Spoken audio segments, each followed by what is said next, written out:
ಪೂಜ್ಯ ಮಾತಾಜಿ ಅಪ್ಪಾಜಿಯವರ ಚರಣಕಮಲಗಳಿಗೆ ಶರಣನ್ನು ಸಲ್ಲಿಸುತ್ತಾ ಈ ಒಂದು ಸಭೆಯಲ್ಲಿ ಆಸೀನರಾಗಿರ್ತಕ್ಕಂತಹ ವೇದಿಕೆ ಮೇಲೆ ಆಸೀನರಾಗಿರ್ತಕ್ಕಂತಹ ವೀರಣ್ಣಪ್ಪವರ ನೇತೃತ್ವದಲ್ಲಿ ಮತ್ತು ಎಲ್ಲ ಅನರ್ಘ್ಯ ರತ್ನಗಳು ಎಷ್ಟೆಲ್ಲ ಹೇಳ್ಕೊಂಡು ಭಾಳ ಜನ ಆಗ್ತಾರೆ. ಅಲ್ಲಿರೋರು ಅಷ್ಟೇ ಅಲ್ಲ, ಇಲ್ಲಿರೋರೆಲ್ಲರೂ ಕೂಡ ಅನರ್ಘ್ಯ ರತ್ನಗಳೇ.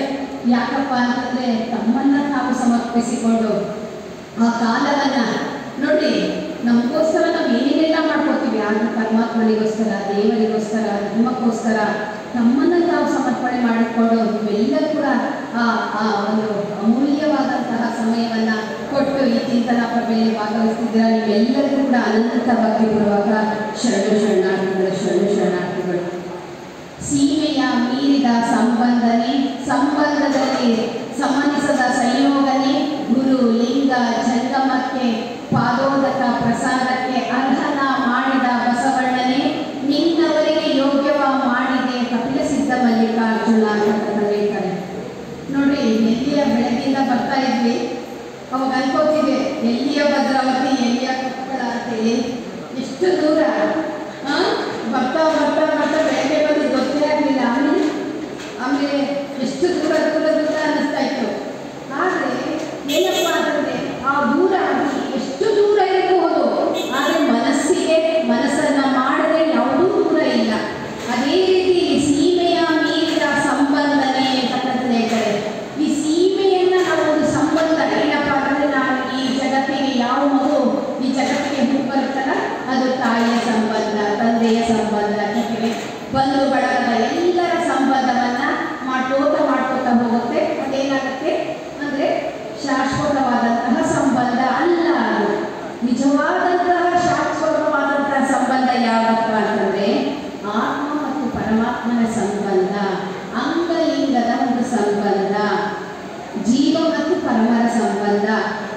ಆ ರೀತಿ ಸಂಬಂಧವನ್ನು ನಾವು ಮಾಡ್ಕೋಬೇಕಂತೆ. ಅದಕ್ಕೆ ಸೀಮೆಯ ಮೀರಿದ ಸಂಬಂಧನೇ, ಆ ಒಂದು ಸೀಮಾತೀತವಾಗಿರ್ತಕ್ಕಂತಹ ಸಂಬಂಧವನ್ನು ನಾವು ಮಾಡ್ಕೋಬೇಕು. ಅದಕ್ಕೆ ಏನು ಮಾಡಬೇಕು? ಪ್ರಾರ್ಥನೆ, ಧ್ಯಾನ, ನೆನಪು ಇವುಗಳನ್ನು ನಾವು ಕಡ್ಡಾಯವಾಗಿ ಮಾಡ್ಕೋತಾ ಹೋಗ್ತಾ ಇರಬೇಕು. ಆ ಸಂಬಂಧದಲ್ಲಿ ಸಂಬಂಧಿಸಿದ ಸಂಯೋಗನೆ, ಇದೇ ಶಾಶ್ವತವಾದಂತಹ ಸಂಬಂಧ. ಪ್ರಾರ್ಥನೆ ಮೂಲಕ ಇರುವೆಯ ಸಪ್ಪಳವನ್ನು ಕೇಳುವ ಪರಮಾತ್ಮನಿಂದ ಅಂತರಂಗದ ಆತ್ಮದ ಮೊರೆಯನ್ನು ಕೇಳಿಸದೆ ಅಂತಕ್ಕಂಥ ಹೇಳ್ತಾರೆ. ಎಷ್ಟು ಚೆನ್ನಾಗಿ ಹೇಳ್ತಾರೆ ನೋಡ್ರಿ. ಇರುವೆಯ ಸಪ್ಪಳವನ್ನು ಕೇಳ್ತದಂತೆ. ಅದು ನಡೆಯುವಂಥ ಸಪ್ಪಳ ಗೊತ್ತಾಗತ್ತೆ ಇಲ್ಲಿ, ಖಂಡಿತವಾಗೂ ಗೊತ್ತಾಗಲ್ಲ. ನಮ್ಮ ಮೈ ಮೇಲೆ ಹಾಕಿದರೆ ಅದು ಗೊತ್ತಾಗತ್ತೆ, ನನ್ನ ಮೈ ಮೇಲೆ ಹರಿತಿದೆ ಅಂತ. ಆ ಸಪ್ಪಳವನ್ನು ಕೇಳುವ ಪರಮಾತ್ಮ ನನ್ನ ಅಂತರಂಗದ ಆತ್ಮದ ಮೊರೆಯನ್ನು ಕೇಳದೆ ಇರ್ತಾನೆ. ಆ ರೀತಿ ಆ ಒಂದು ಶಾಶ್ವತವಾದಂತಹ ಸಂಬಂಧ, ಆ ಒಂದು ಸಂಬಂಧವನ್ನು ಮಾಡ್ಕೋಬೇಕಂತೆ.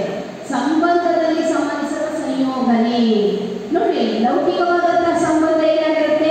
ಒಂದು ರೀತಿ ನೀತಿ, ಇವರು ಅದು ಮಾಡಬೇಕು, ಇದು ಕೊಡಬೇಕು, ಏನೇನೋ ಸಂಬಂಧನೇ ಎಷ್ಟೋ ನಮಗೆ ಗೊತ್ತಿಲ್ಲ.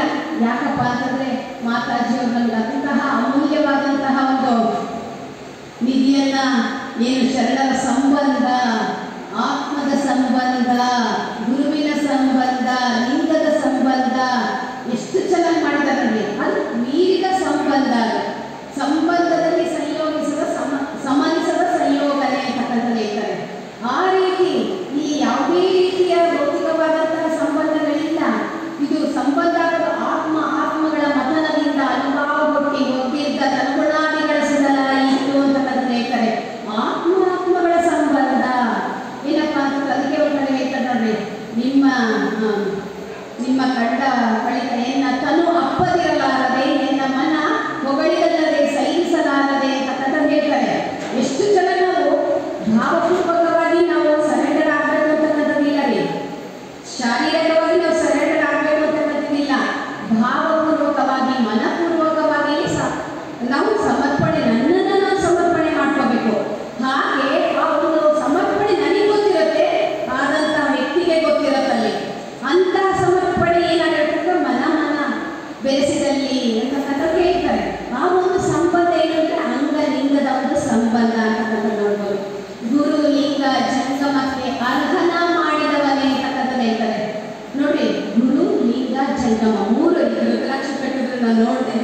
ಅವಾಗ ನನಗೆ ಅಂದ್ಕೊಂಡೆ ಗುರು ಲಿಂಗ ಜಂಗಮ ಏನಪ್ಪ ಅಂತಂದ್ರೆ ಲಿಂಗ ದೇವನ ಕರುಣೆ, ಮಾತಾ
ಬಿಜಿ ಇರ್ತಾಳೆ ಅವಳು.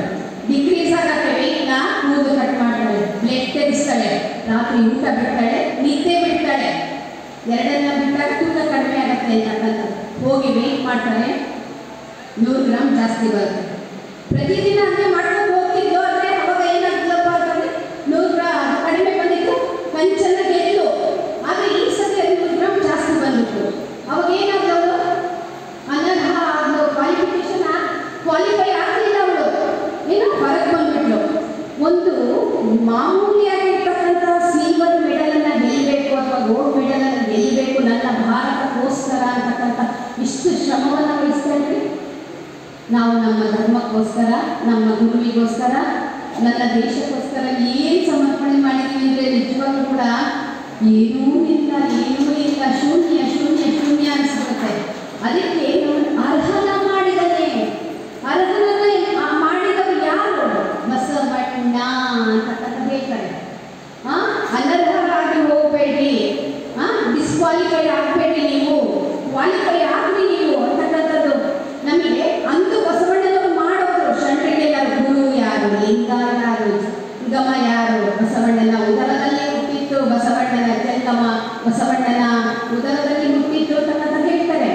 ಆ ರೀತಿ ಎಲ್ಲ ಹೇಳಿದ್ರು ಕೂಡ ಅಂದು ಶರಣರೆಲ್ಲರೂ ಕೂಡ ಆ ಒಂದು ಕಾಲಘಟ್ಟದಲ್ಲಿ ತಮ್ಮದೇ ಆಗತಕ್ಕಂತಹ ಒಂದು ಸ್ವಾನುಭವದ ನೆಲೆಯಲ್ಲಿ ನಿಂತು ನಿಜದ ನೆಲೆಯನ್ನ ಅರಿವನ್ನ ತಿಳಿದುಬಿಟ್ರು.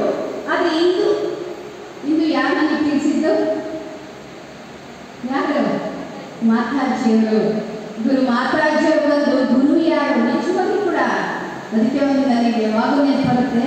ಕ್ರಿಮಿಕೀಟ ತನ್ನುವಾಗಿ ನರ